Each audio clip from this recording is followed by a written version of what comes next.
Buenas, ¿cómo va? Seguimos con el curso introductorio de CSS3 y en esta entrega vamos a ver dos propiedades primordiales en el desarrollo de CSS, que son el display y el modelo caja. Vamos a empezar. En primer lugar vamos a ver qué significa esto del modelo caja. Bueno, este modelo establece que todos los elementos de una página web, ya sean redondos, alargados, ¿sí? No importa su tamaño, van a ser representados como una caja, ¿sí? Como un cuadrado o un rectángulo, dependiendo sus dimensiones. Es decir, esta caja va a estar formada por su contenido, es decir, la imagen, el texto, lo que haya dentro del elemento. Por su relleno, o padding, ¿sí? Que va a ser el espacio que hay entre el contenido y el borde de esa caja, el mismo borde del que estamos hablando, o contorno, y el margen, que va a ser el espacio que lo va a separar de los elementos vecinos, como se muestra en el gráfico. Comencemos entonces por ver qué es esto del contenido.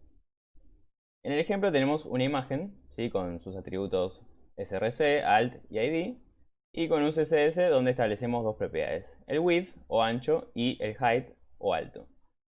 Estas dos propiedades van a dar las dimensiones del contenido, ¿sí? El height el alto y el width el ancho, como dijimos. Estas dos propiedades reciben medidas tanto absolutas como píxeles, milímetros, centímetros o pulgadas, o medidas relativas como porcentajes, view por width, view por height o em. Vamos a ver el ejemplo cómo funciona. Bien, entonces tenemos la imagen de la pelota cargada en un HTML y vamos a agregar un estilo, una etiqueta de estilo en el head. Acá lo voy a hacer de esta forma porque es mejor mostrarlo y no tener que estar cambiando archivos, pero siempre piensen que es mejor tener un archivo externo de CSS para trabajar. Como la imagen ya tiene un ID, vamos a llamar a pelota. Antes vamos a mostrar cómo se ve esta pelota. Nos muestra la imagen predeterminada, ¿sí? La resolución, el tamaño que tiene la pelota en la imagen. Y vamos a tratar de cambiar este ancho y este alto mediante las propiedades que vimos recién. Entonces, primero vamos a empezar con una medida fija, por ejemplo, 100 píxeles para el ancho y 100 píxeles para el alto. Si recargamos la página, ahí se nos achicó a esa medida que establecimos. Y si agrandamos el tamaño de la pantalla, vamos a ver que sigue teniendo ese mismo tamaño. No importa porque es absoluto, ¿sí? Podemos usar también medidas de milímetros, centímetros o pulgadas, pero bueno, en el desarrollo web no son tan comunes y son más comunes usar píxeles. Pero también podemos usar medidas relativas. Por ejemplo, el view por width y el view por height. Estas dos medidas van a estar relacionadas con el tamaño que tiene la pantalla, ¿sí? Nuestra vista, lo que estamos viendo. El view por width para el ancho que tiene la pantalla y el view por height para el alto que tiene la pantalla. Entonces, si yo establezco un 50 BW, voy a decir que nuestra imagen va a tener un ancho del 50% de la pantalla. Agarramos, ahí vemos que se estiró hasta completar el 50%. Y si agregamos, por ejemplo, 70 view height, lo que va a hacer es ocupar el 70% de la pantalla. Entonces se estiró hasta cumplir ese requisito. Entonces nosotros podemos utilizar estas medidas para que siempre establezca esa propiedad con los tamaños de la pantalla. Les va a tratar siempre de suplir el 50 y el 70% respectivamente. Si cambiamos y ponemos por ejemplo un 100, va a tratar de ocupar el 100% de la pantalla. Y un 100 de alto también el 100%. Si ponemos una medida mayor que 100, lo que va a hacer es, va a extenderse la pantalla y va a aparecer un scroll para mostrar la imagen. Ahora, ¿cuál es la diferencia con porcentaje? Si ahora pongo 100% y dejamos 100 view height, vamos a ver que funciona muy parecido, ¿no? Pero el porcentaje es relativo al elemento padre, ¿sí? En este caso, el elemento padre de esta imagen es el body. Entonces el body siempre es el tamaño de la pantalla, salvo que yo le dé una medida específica. Pero si agregamos un div y metemos la imagen dentro de un div y llamamos ese div y le damos una medida, por ejemplo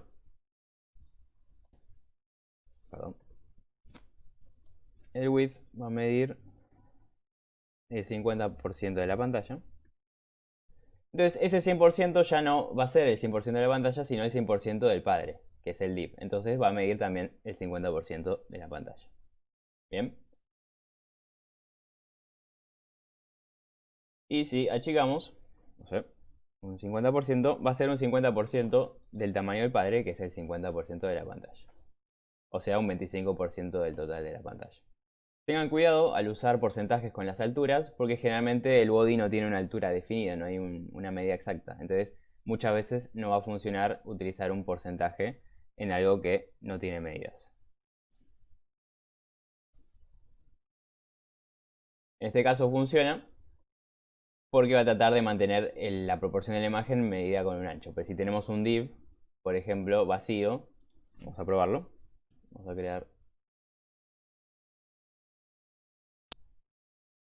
a crear un div con un ID. Prueba. Y vamos a llamar ese ID. Bien, vamos a definir que tiene un ancho de 100 píxeles, por ejemplo. Y un alto también de 100 píxeles para ver al principio. Y un background para que si no, no se va a ver nada. Rojo. Bien, ahí aparece nuestro div. Pero vamos a tratar de darle medidas relativas. Por ejemplo, un 50% de la pantalla. Perdón, del padre. En este caso va a ser la pantalla porque el body es el padre. Y también otro 50%. Vemos que no se muestra. ¿Por qué? Porque el alto 50% no existe una medida absoluta del padre, entonces el 50% no existe, no se muestra. Entonces lo que podemos hacer es darle al body, es decir, a su padre, una medida exacta, por ejemplo un alto, que sea el 100% del alto de la pantalla. Entonces ahora sí, esa altura funciona porque ese 50% va a representar el 50% del 100 viewport height del padre. Así que cuidado cuando utilicen porcentajes con medidas relativas.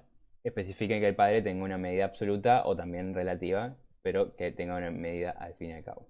También tenemos otra medida relativa que se llama em, que es una medida que es relativa al tamaño de fuente que contiene el elemento padre. Por ejemplo, si la fuente es del 100%, un em va a ser exacto a esa medida. En cambio, si la fuente es 150%, un em va a ser siempre relativo a esa medida. Y 2em va a ser 300% de la fuente.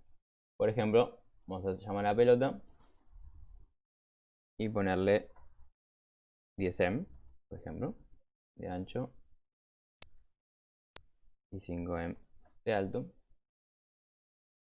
Vemos que también es una medida relativa que siempre va a tratar con el tamaño de fuente. Si yo cambio el tamaño de fuente, va a cambiar la medida de mi pelota. En cambio, si agrando y achico la pantalla, no depende de los tamaños de la pantalla como viewport o el porcentaje.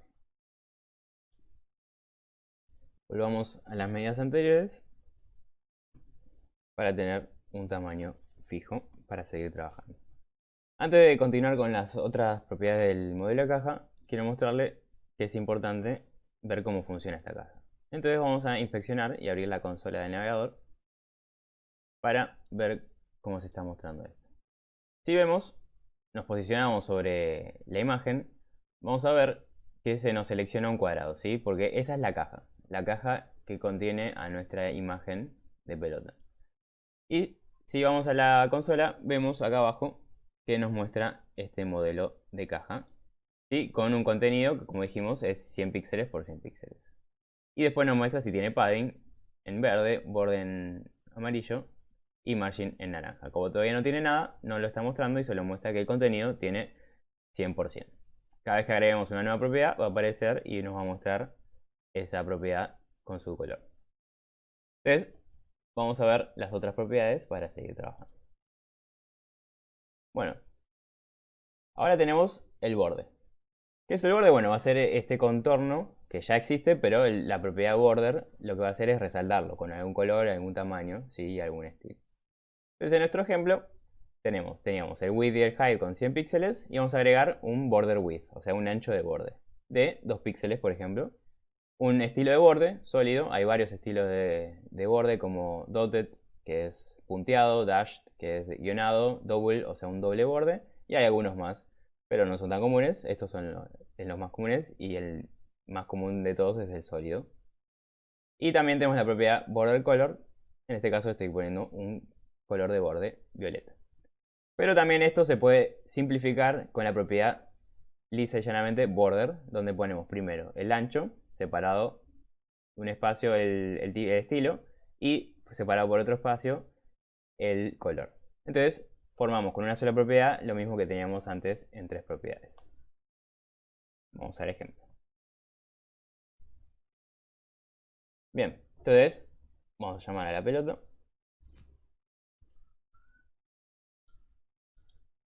Y vamos a agregarle un border. 2 píxeles. Solid. Purple. Agarramos. Y vemos que ahora se nos agregó un borde púrpura. Vamos a aumentar un poco el zoom para verlo. Bien, se nos agregó ese borde púrpura. Y si nos paramos vemos que ahora todos los bordes tienen 2 píxeles. Entonces se nos marca en azul el contenido y en medio amarillo el borde. Pero dijimos que había otros estilos además del solid. Entonces vamos a probar. Dotted. Lo que vas a ver es un estilo de punto, punteado. Dotted es punto en inglés. Dash, que es guión en inglés, nos va a mostrar un estilo guionado.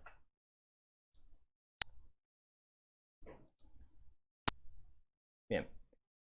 Y double, un borde doble.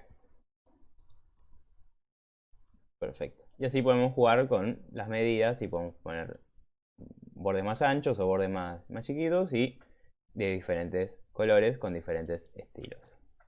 Dejamos solid, que es el que me gusta. Bien.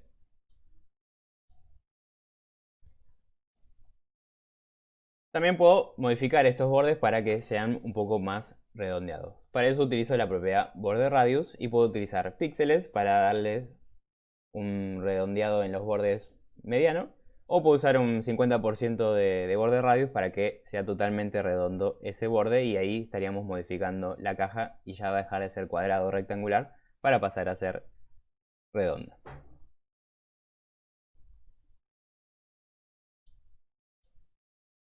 Entonces, vamos a probar border radius. 10 píxeles. También puedo seguir aumentando, no sé, poner más píxeles y va a ir siendo cada vez mucho más redonda. Ahí casi es redonda. Pero para asegurarte de que sea totalmente redonda, lo que puedo hacer es darle 50% de borde. Perfecto.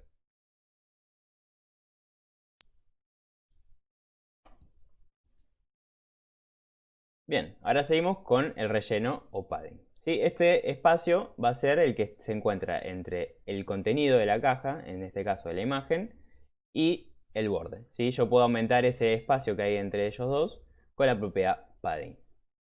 Tenemos padding de todos los costados, obviamente. Tenemos padding top, en este caso le doy un 30 píxeles arriba, padding right 20 píxeles, padding bottom 15 píxeles y padding left 15 píxeles. Entonces separo los costados del borde. Pero también, como vimos que borde se podía abreviar, la propiedad padding, en vez de llamar a todos los márgenes o costados, podemos decirle directamente con la propiedad padding que queremos una medida diferente para cada uno. Entonces, puedo decir, el primer número que voy a ingresar con la propiedad padding va a ser el de arriba, ¿sí? Siempre en sentido horario desde arriba. El segundo va a ser a la derecha, 20 píxeles a la derecha. Después 15 píxeles abajo y por último 15 píxeles a la izquierda. También, si yo pongo un solo número, voy a mostrar todos los costados por igual, ¿sí? Con el mismo número y no tengo que repetir 4 veces el mismo número. También puedo poner dos números y el primer número va a hacer referencia arriba y abajo y el segundo número va a hacer referencia a la izquierda y a la derecha. Probémoslo.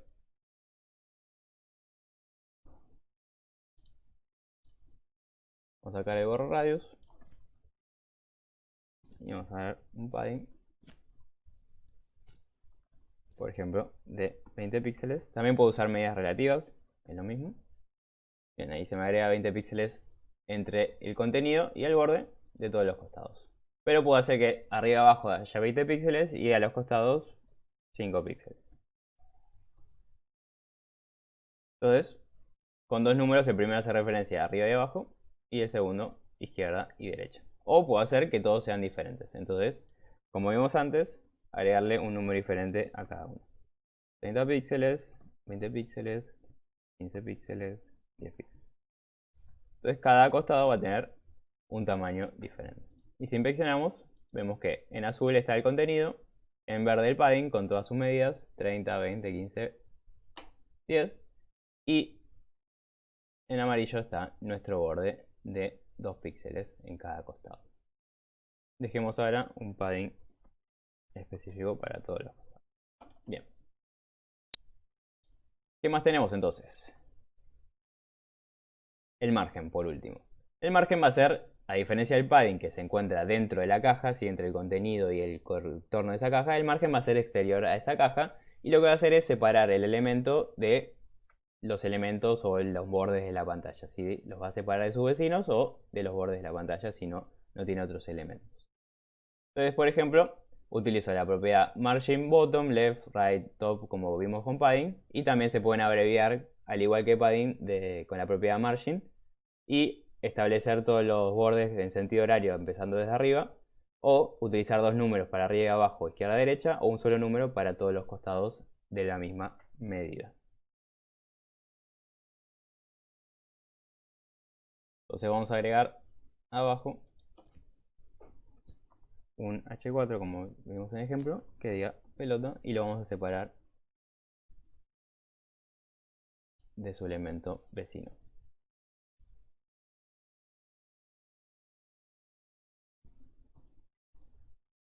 Vemos que ya pelota se separó. ¿Por qué? Porque por defecto los H4, los párrafos, los H1, todos los títulos tienen ya por defecto un margen. Es más, si lo seleccionamos vemos que ya me viene un margen de 21 píxeles.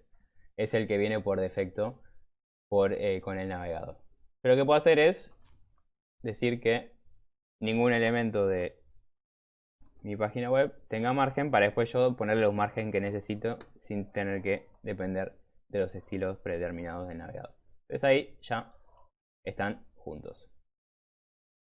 Entonces ahora lo que quiero hacer es empezar a separarlos.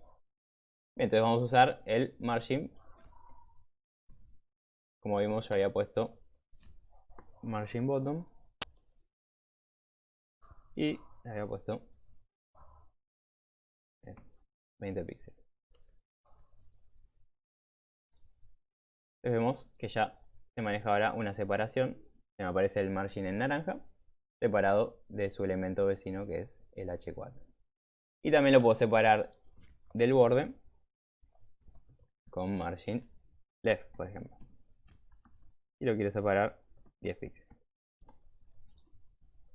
Entonces se corre 10 píxeles del costado. Perfecto. Y podría directamente haber puesto la propiedad margin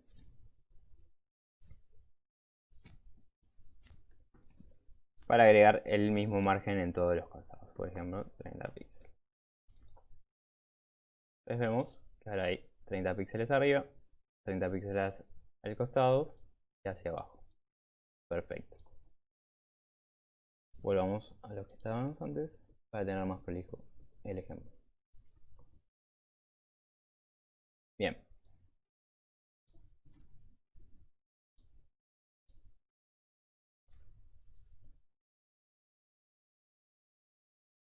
Es muy importante tener en cuenta cómo tenemos que medir los elementos entonces. ¿Cuánto ocupa un elemento en mi página web? Bueno, para calcular esto tenemos que pensar en todas estas propiedades que vimos, ¿sí? El contenido, el relleno, padding, el borde y el margen, ¿sí? Todos esos elementos forman parte del ancho exacto y el alto exacto que tiene la caja, ¿sí? No solamente las propiedades que puse como width y height, sino que hay que sumar también los bordes, los rellenos y los márgenes. Entonces en nuestro ejemplo, si teníamos una pelota de 100 píxeles de ancho y 100 píxeles de alto, con un borde de 2 píxeles, un padding de 10 píxeles, un margin bottom de 30 y un margin left de 30, entonces tenemos que sumar 100 píxeles de ancho. Si queremos calcular, por ejemplo, el ancho, ¿sí? en este caso tenemos que sumar 100 píxeles de ancho, 10 píxeles de padding left. Acuérdense que yo al poner padding 10 píxeles lo que hice es ponerle 10 píxeles a todos los costados. Entonces padding left tiene 10 píxeles y también padding right tiene 10 píxeles. Entonces tengo que sumar los dos costados. 2 píxeles de border left, ¿sí? Y 2 píxeles de border right, ¿sí? No lo vimos antes, pero también los bordes pueden ser left y right si quiero poner un solo borde de un costado y no tener bordes en todos los lados. Pero acá, como todos los bordes tienen 2 píxeles, tengo que tener en cuenta el left y el right si quiero sumar cuánto mide el ancho del elemento. Y también tengo que calcular si tiene márgenes, si tiene 30 píxeles de margin left. Entonces calculo eso para tener el ancho total del elemento, que es 154 píxeles. Si esto es importante, si quiero calcular, no sé, que ocupen todo el espacio de la pantalla o necesito ubicar los elementos proporcionalmente, tengo que tener en cuenta todas estas medidas para calcular el ancho total o el alto total también, calculando el height, el padding top, bottom, el border top y bottom y los margin top y bottom. Entonces, en nuestro ejemplo, si vemos nuestra pelota, nos vamos a poner 30 píxeles de left, como decía en la presentación. Y si seleccionamos, vemos que ya el navegador nos muestra que hay 30 de left, 2 píxeles de borde, 10 de padding left, 100 de ancho, 10 de padding right y 2 de border, ¿sí? Y no tenemos margin right. Pero también puedo escaparme de esto y hacerlo un poco más sencillo para no tener que hacer tantas cuentas. Y lo que puedo utilizar es una propiedad que se llama box sizing, ¿sí? Que puedo hacer que el width y el height no solamente calculen el tamaño del contenido, que es la propiedad por defecto que está en box sizing, que es content box. O sea que si yo pongo un width y un height, solamente el contenido va a ser la medida que establezcan estas propiedades. Pero si yo cambio esta propiedad a border box, lo que va a hacer es, cuando yo establezca un width y un height no sé, de 100 píxeles, lo que va a hacer es tratar de arreglar los bordes y los padding para que quepan en estos 100 píxeles. Entonces, si yo antes tenía un width de 100, ¿sí? Y si pongo en la propiedad border box y tengo un width de 100, entonces lo que va a hacer el width va a disminuir a 76 píxeles para respetar los 10 píxeles de padding left, los 10 píxeles de padding right y los 2 píxeles de border left y border right, que me suman en total 100, ¿sí? Que va a ser el 100 del ancho que yo establecí en el CSS junto a la propiedad border box de box sizing. Y ahí sí el margin queda exento de esta cuenta, o sea, queda fuera. Entonces ahora tengo un elemento de 130 píxeles donde se calcula el borde y el relleno como parte del width, contando además el contenido, ¿sí? El contenido se ajusta para mantener esta medida que yo establecí. Entonces veamos el ejemplo.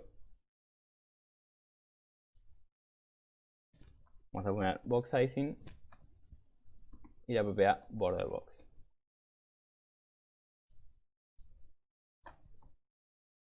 Vemos que se achicó el elemento y si lo inspeccionamos, ahora sí tiene, respeta el margin, si el margin no pasó nada, el border es de 2, el padding es 10 y el width es de 76. Entonces ahora mi elemento mide 130 píxeles y el contenido se achicó para respetar estos 100 píxeles de width que se calculan junto al borde y al padding. Ahora veamos lo que es el display, ¿sí? Que también es muy importante entender qué es esto. El display es una propiedad de CSS que nos dice la forma en que el navegador presenta los elementos en nuestra página web. ¿Sí? Vieron que, por ejemplo, los títulos se ponen siempre uno abajo del otro, los párrafos también. Pero ¿qué pasa cuando agregamos hipervínculos e imagen? Vemos que estas se ponen una al lado del otro. Esto es porque por defecto estos elementos tienen displays diferentes. Entonces tenemos por un lado el display block, que es el que tienen por defecto los párrafos, títulos y los divs, por ejemplo, los headers, los navs, ¿sí? Un montón la gran mayoría tiene display block. Sí, esto hace que el elemento ocupe esté único, ¿sí? En su espacio, ¿sí? No tiene vecinos al lado, es como un elemento egoísta que no quiere que haya nadie en su espacio. En cambio, cuando algo tiene un display inline, sí, solo ocupa el tamaño, ¿sí? De su ancho, ¿sí? Si el elemento, obviamente si el elemento ocupa toda la pantalla, obviamente que va a estar solo. Pero si el elemento es chiquito, va a ocupar solo su espacio y los otros elementos inline se le van a poner al lado. Por ejemplo, cuando agregamos 3 vínculos juntos, los vínculos se ponen uno al lado del otro. Y las imágenes también se van a poner una al lado del otro. Y si ponemos, por ejemplo, en el ejemplo vemos que los tres vínculos nos están poniendo uno al lado del otro a la imagen porque hay yo ahí en el ejemplo muestro que hay un div, un contenedor que está englobando los tres links. Esto quiere decir que como el contenedor div es en bloque, las imágenes no se ponen al lado de los links debido a que está este contenedor. Vamos a el ejemplo. Entonces agreguemos, por ejemplo, tres vínculos.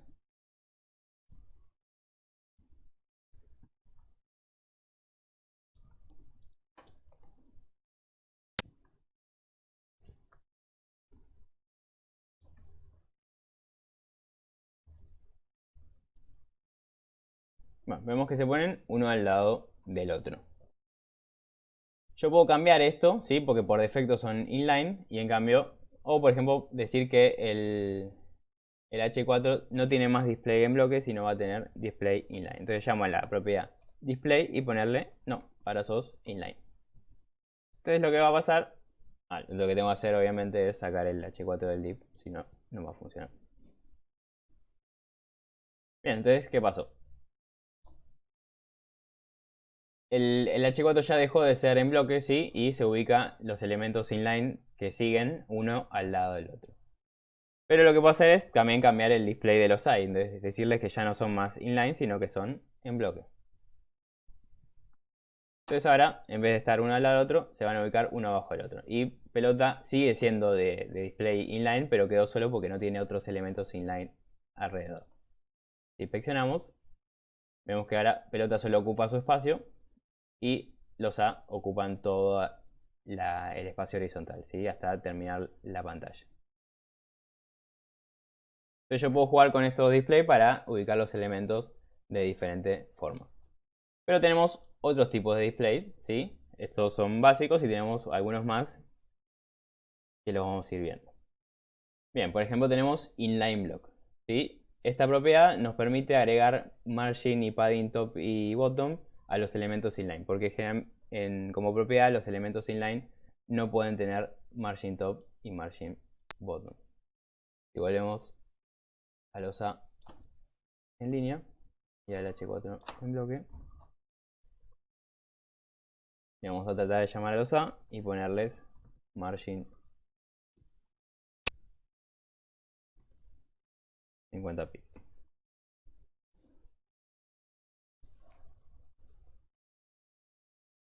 Entonces vemos que se establece un margen de 50 píxeles. Ahí se está bajando abajo por demasiado el margin, ¿sí? Entre los elementos, pero no hay margin top ni bottom. Si inspeccionamos,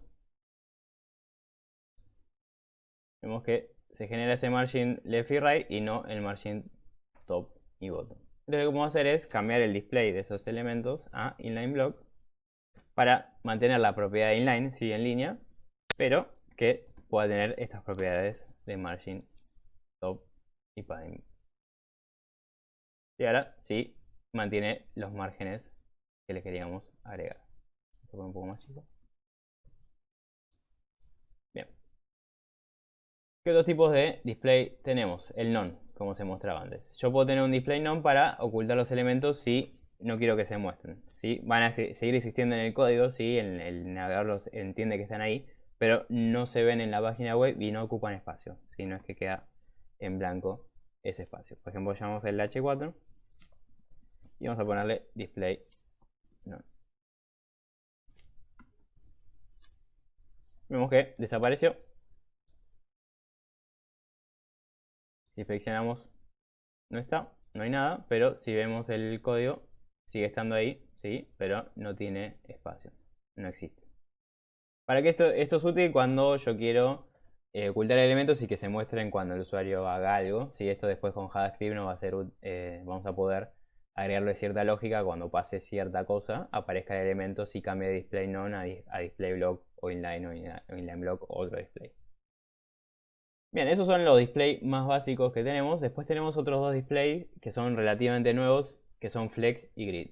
Y estos displays son muy útiles, están muy buenos, entonces vamos a dedicar un video entero para cada uno de ellos, porque la verdad soluciona un montón de cosas para disponer los elementos en la página web. Por ejemplo, Flex nos hace que los elementos sean flexibles, entonces dependiendo qué tamaño tengamos en la pantalla, se van a ubicar uno abajo del otro, uno al lado del otro. Sí, es muy útil para cuando tenemos una página web que tiene que ver en celular y en escritorio, ¿sí? Va a ser muy útil Flex. Y después tenemos Grid, que nos va a permitir hacer una grilla y colocar los elementos en columnas y filas y generar un display mucho más ameno. Bien, eso es todo por este video. En el siguiente vamos a ver lo que son backgrounds, ¿sí? Los colores de background o también los colores, las imágenes de fondo. Muchas gracias. Nos vemos en la próxima.